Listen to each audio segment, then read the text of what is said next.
during the last session yesterday, I realized something very important that I think may help you understand why sometimes you are doing things right and why sometimes you're not. So let's talk about this before the training session of today. But first of all, I'm Mr. D, but you're my friend. You can call me Thomas. I make videos about my journey trying to master the game of golf. And as I go, I share my thoughts, my experience, so you can improve as well. So what did I understood?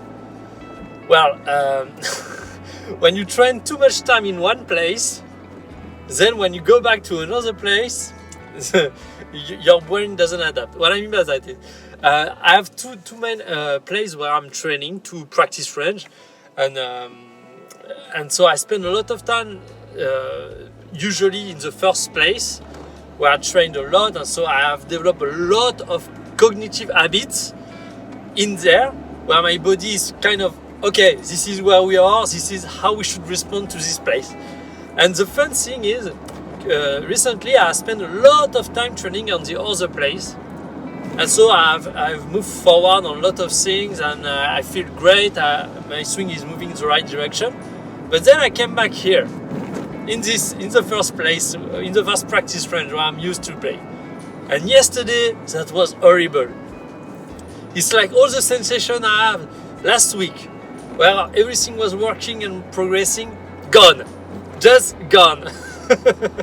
So it touched on a very good point. Is if you spend also it's the relationship between why you are performing well on the practice range and not on the golf course is it just if you spend too much time training in one place, your body, your mind, your neural system start to associate one place with a neural sequence, a neural pattern, let's say, and so it presets you in a good way in order for you to perform because you have built upon this place, and that's the issue because now the way you perform is depending on where you train. And so this is something I just realized today. I knew it. I knew it in the past, but maybe this is something I need to be more focused on. Try to vary a lot more where I'm training in order for the change to not be relying on where I'm training, but much more on just me, on what I'm working on, because I don't know how to do it. Maybe I should just train on a different practice run every time, a different one, or alternate a lot between practice range, golf course, and also different golf courses. I don't know, but anyway. So yesterday I was thinking about working on my distance control, my wedge distance control, but actually my swing was so bad, and also I was so tired I wasn't able to give any power in the ball. So, but anyway, so today I'm just going to go on the practice range, trying to get back the sensation I had last week. Now that my framework is set, now that I know exactly what I want to do and how I need to do it, now I need to practice and be able to do it everywhere, anywhere, and anytime I want. So let's do that. I think probably I'll depend. I don't know. Maybe it's going to rain. I'm not sure. So if it's not raining, maybe I will do a little bit of putting also and short game. Let's see. We'll see. All right. So thanks you for watching, and let's go.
my past.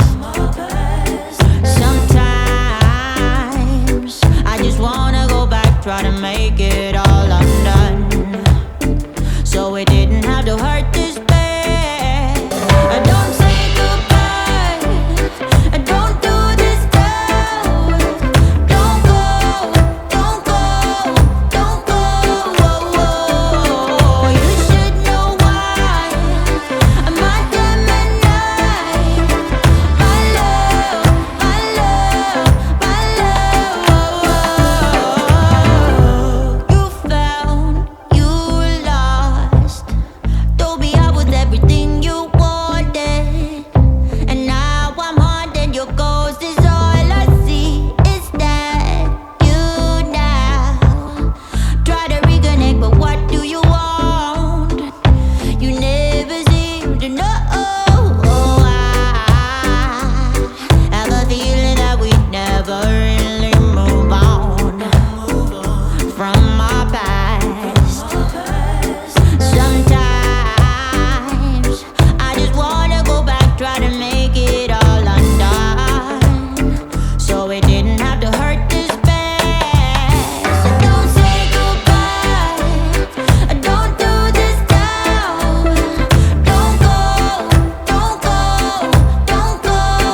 my soul.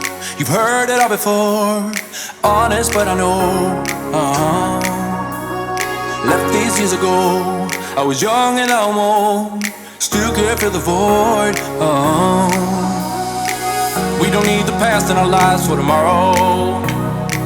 Never see the end of the night filled with sorrow. What do we do to love? What do we do to love? What do we do to love? When everything's said and done, what do we do to love? What do we do to love? What do we do to love? When everything's said and done, what do we do to love?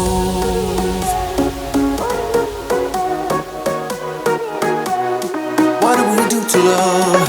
What do we do to love? What do we do to love? When everything's said and done.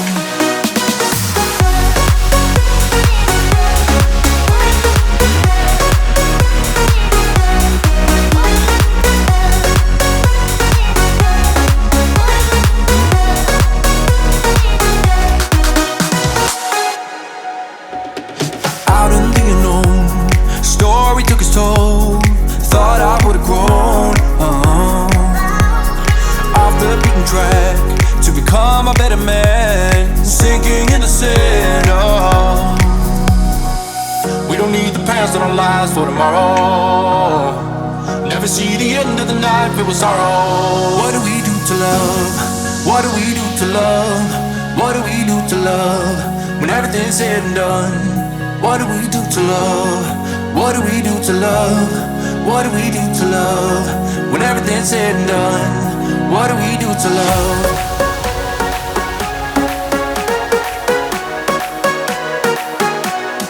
What do we do to love? What do we do to love? What do we do to love? When everything's said and done, what do we do to love?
and I'm back. So I forgot to do my debriefing of the train session of yesterday. So I started with putting. Putting was very interesting because what I found on the golf course or in general is I'm getting more and more accurate with the way I'm pacing putt. I'm able to really get a good feeling. But sometimes I just hit the putt just slightly, and it finished short of the hole, but not that much. Actually, it was a good putt, but I just didn't hit it well enough, so it went up on to finish the distance, and so I thought about the drills like Tiger Woods like to do a lot, which is having a tee between the two sides of the ball and trying to hit the ball with the putter and have the head of the putter getting through the gate and to have a solid contact. And so this is what I did, and it was very interesting because what I realized it forced me to I think because I didn't miss even one putt. The only putt I've missed, let me rephrase. I didn't miss a putt where I didn't actually hit the tee. The only one I missed, I think, is I hit the tee at the on the hill, and it closed the face, and I missed the hole. But I've done the entire session. I just hit in putt, and they went, and even at some point I was starting stressing because I started making me some challenge. Okay, you are going to do 12 in a row without missing and so on. And even by putting myself under pressure, I didn't miss it. So it was very interesting. It means that if I'm able to really get my pass on the right line and hit a solid putt, the ball is generally going to start in a straight line. So that's very interesting, I think, because I want my daily routine to have something where I'm working on technique, on fundamentals, and on pacing and making putts. And so on the first part, I think I'm going to stick with that from now on with the tee drill, and very interesting. And so then I want to do some fundamentals also with the short game, where I actually tried to just hit solid contact, even though a few that I wasn't very happy about, but just trying to land, to work on the landing point, because the fundamental of the short game is basically being able to land the ball where you want. If you are able to do that, then it's just anticipation, being able to anticipate, reading the shot you have to do. But if you can't put the ball where you want, if you can't land the ball where you want, this is going to be difficult. So and on the opposite side, the putting is really about starting the ball on a straight line, because if you start the ball on a straight line, then you have a clear feedback on whether or not you have read the putt correctly, and then you can automatically correct yourself. But if you don't start the ball on a straight line, you cannot read the green well, because you will always have false information into where the ball finished. It's not that you misread the green, it's just that you hit bad stroke. So starting the ball in line is much more important for green reading. Actually, to make putt, you don't have to start the ball on line. But if you want to improve your green reading, you need to do it. And also, personally, I found it to be much more comforting and to know that I'm able to start the ball online. Anyway, so yeah, short game and putting, that was just that. Working on fundamentals, trying to build this routine, this daily routine of just making sure my fundamentals are solid, and then trying to build on creativity that we'll do later. So then I went to the practice run. Like I said, it was primarily about getting rid of the old habit on this range to get the new one, to be able to comfortably do the main framework that I know now that I have. I know my system, I know what I need to do. I just need to practice and to be able to do it everywhere, on the golf course, on the practice range, anywhere. And so this is what I did. But I still struggle with the second phase. So yeah, let me remind you. The first phase is on the takeaway. I'm stepping on the, doing a little step on the ground. Then I'm throwing the club to the right. That's just the way I'm doing my takeaway. And the stronger this move, the stronger I'm able to take the club back. And this is actually something that I'm preparing for later to hit the ball far. But so basically you accelerate on the takeaway.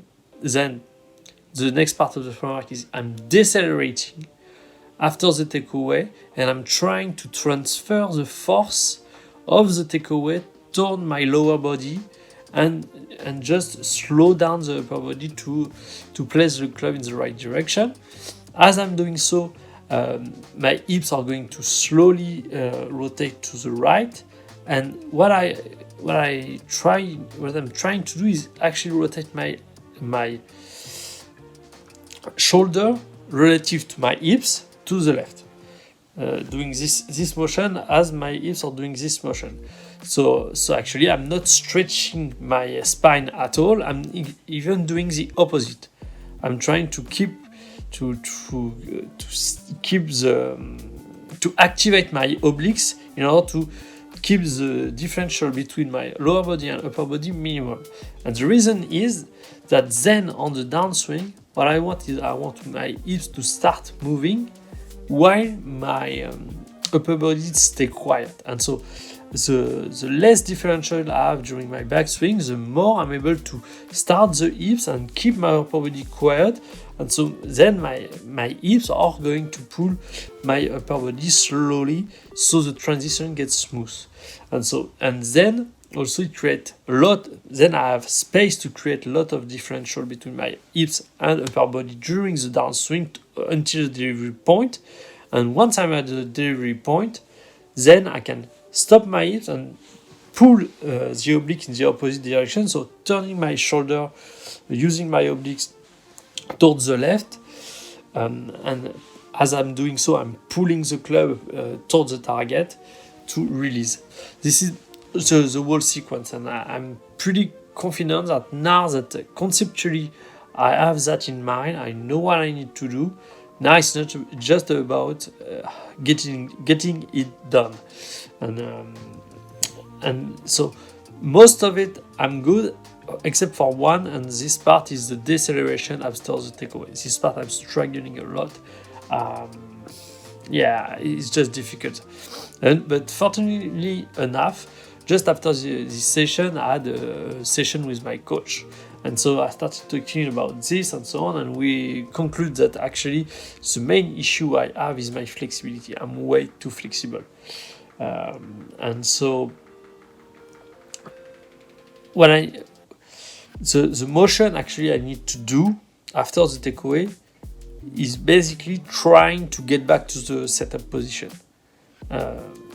In terms of muscle activation, trying to rotate my hip to the left, trying to rotate my oblique to the left, trying to pull back my arm in front of me to the left of my body as well, and trying to get my club back to the setup position. And by doing that was very interesting. I started having, even with the driver, I started to be able to put the club very well in very good position each time, and also I started having to. I was feeling my muscles being activated, which I never does, so great feeling about that. I think I need to train because it's very difficult for me to. It's not difficult to do because I was able to do it, but now doing it and being able to do the rest correctly, that's the challenge. So I will need to work on the next session on that. Needed to actually focus on getting back to my setup, trying to get back to my setup position, even though that's not what I'm doing, and then doing the downswing as I explained it earlier. So, thanks you for watching, and thanks you for watching, and I see you next time. Ciao.